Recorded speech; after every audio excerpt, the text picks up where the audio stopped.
Today I'm at JJ Fox's, which is a cigar shop, a swanky cigar shop in St James's in London, to talk about the connection between cigarette papers and the beginnings of organ transplants.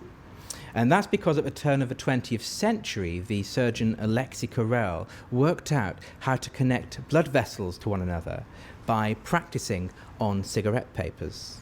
And this is a cigarette paper from the time from 1900.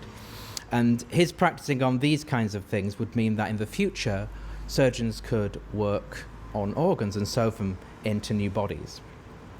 It was at the beginning of his career that Carrel impressed his teachers and his fellow students by taking one of these cigarette papers and cramming 500 stitches into it, side by side.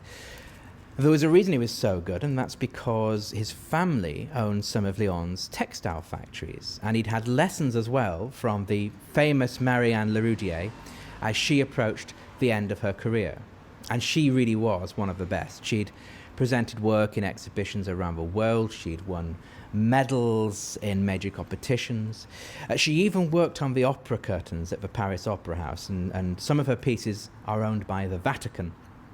We don't know exactly what it is that she taught Carrel when he had lessons with her, but when I did some research along with the embroiderer Fleur Oakes, we looked at how someone of Leroudier's calibre could have shown Carrel how to work with fabrics and that are sort of very, very difficult to work with, minuscule, delicate and easily tearable materials like cigarette papers. Or like arteries, which is what the cigarette paper is supposed to simulate. It was using these skills that Leroudier taught him, in fact, that Carrel practiced on animal arteries in 1901. And he came up with a new and effective way to sew together blood vessels, which is a process in surgery called vascular anastomosis.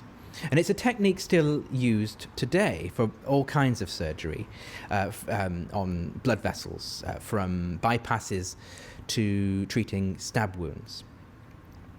For the story of transplant surgery, it also meant that surgeons could now literally sew new organs into bodies. And Carrel actually tried this on multiple occasions over his career.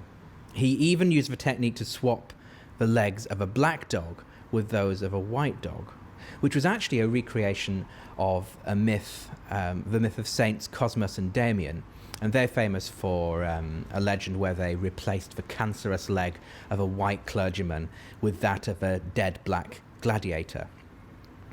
But organ transplants never quite worked for Carrel. His transplanted organs, they lasted only a few hours before they started to fail, and it was as if some mysterious biological force kept sabotaging him. And that was rejection, of course, we know that now, and we'll actually do a video on rejection a bit later. But that notion of rejection would puzzle Carrel and any other would-be transplant surgeons for many years to come.